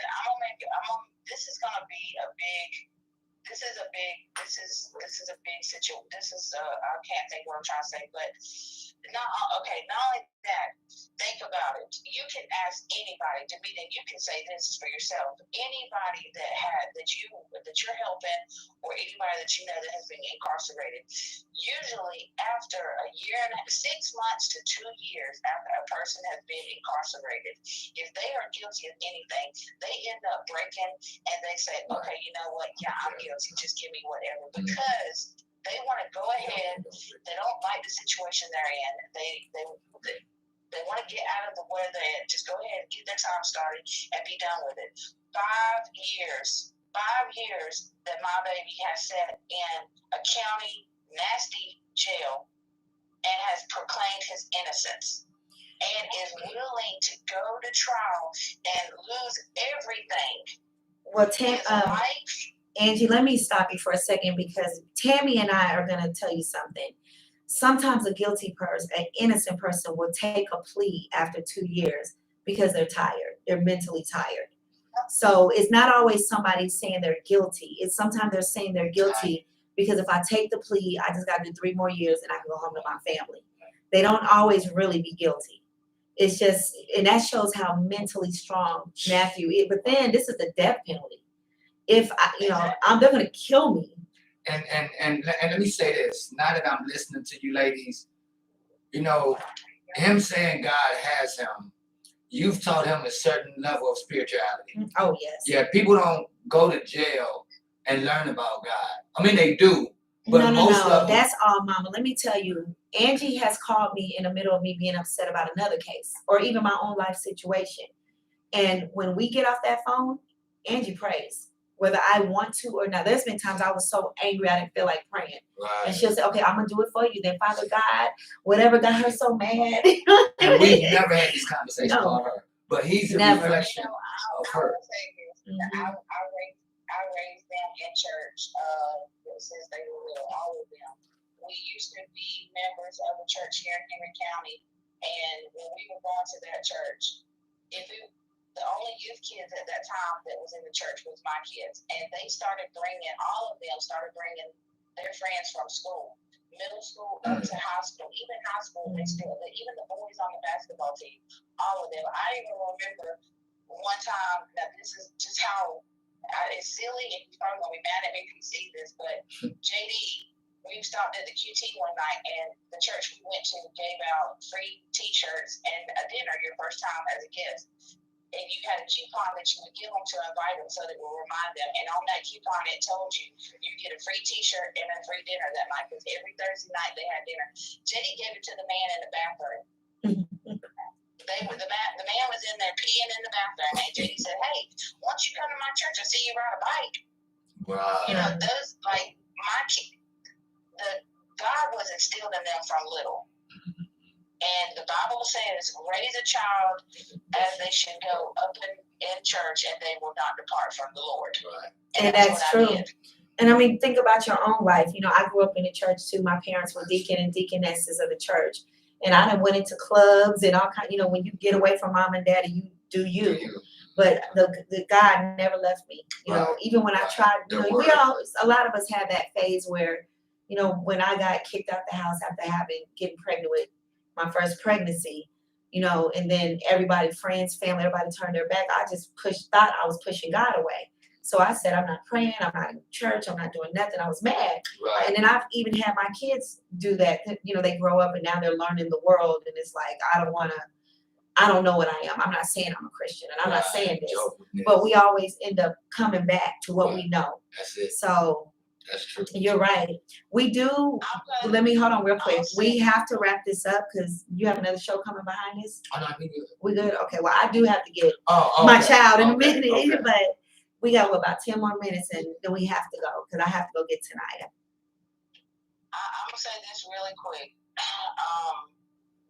I was going through. I'm not gonna say what the situation was, but I mean, I think I told you this. But I was going through a really, really tough situation a few years ago. I had lost my mom and some other things was going on, and I really had gotten to the point where I tried to hide my depression for people, and it was not hideable. It was on my face, and I kept praying that God would just show me what I needed to see and give me strength to make it through it or whatever. And even, sometimes I never really talked to Matthew about things, but one day I was talking to him, I was like, Matthew, I've been praying about this situation and I just, don't know what else to do. I want to do what's right by God. And he told me, he said, Mama, sometimes when you pray and if God doesn't answer you, maybe that's your answer. And it took my own baby to tell me that, for me to let this particular situation go. Because when he told me that, it was like God spoke to me through him. Right. And he was even talking to JD about something that happened when the last time when we did the live, Jude posted a bunch of stuff on her Facebook page, and JD chimed in on it, trying to correct her and let her know, in so many ways, and she was saying that I need to go to prison too and all this other stuff. And here goes Matthew saying, when people start talking negative about me or you or mom or anything, just tell them, no weapon formed against me shall prosper, blah, blah, blah, blah, blah. And when he started saying that, it was just like all of a sudden the Holy Spirit hit me and I couldn't do nothing but start crying because it came straight through the phone through Matthew. But see, don't even, and I want to tell you something too. Don't sleep on Jada and JD either, because I haven't had much interaction with Jada, but JD got all through him too. Now he might yell it. He can't whisper, but JD, when we sitting in court and I got irritated with something, he said, "God got this.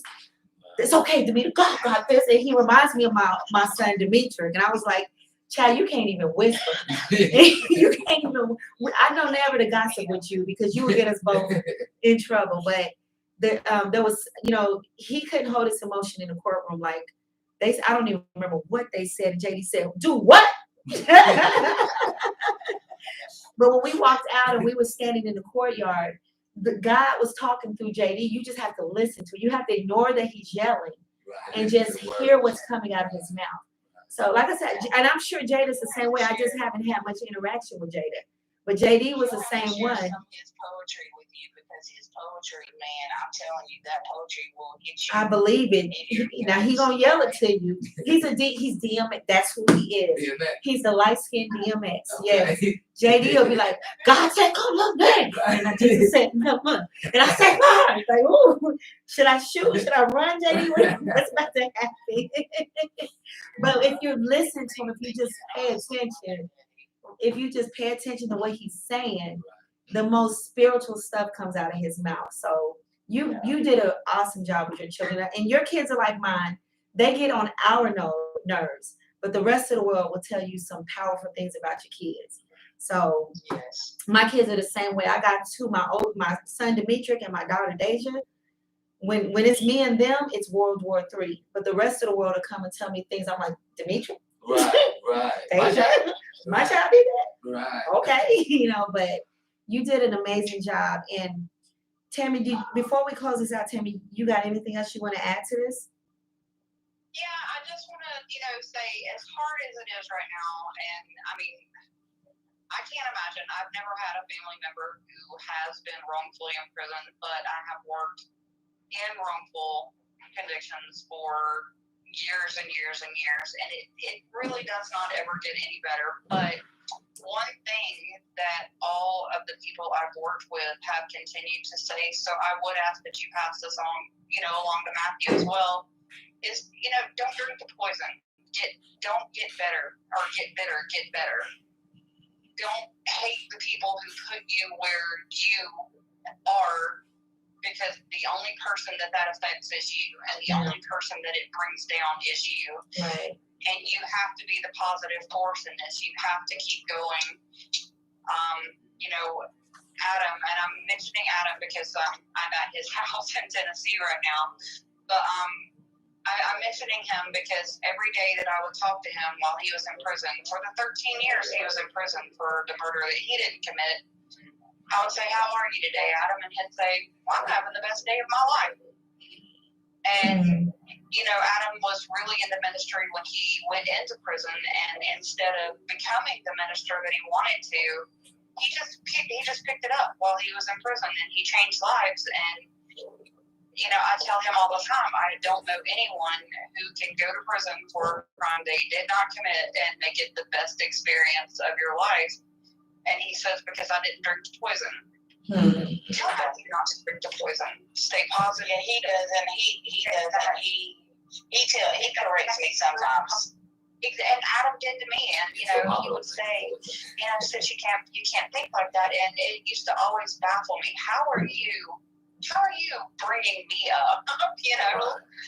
And let me tell you, and it's not. I pray for them. It's not their fault. I pray for the judge. He said, "I don't have no hard feelings against anybody." He doesn't even. He knows that the victim's families hate him, and he doesn't even have no hard feelings against them either. See, I don't know what they teach them in prison, because Tammy, all the cases we have. That's that wonderful attitude that they all. Oh. It's hard to hear, like when y'all start talking. I thought I heard somebody talking.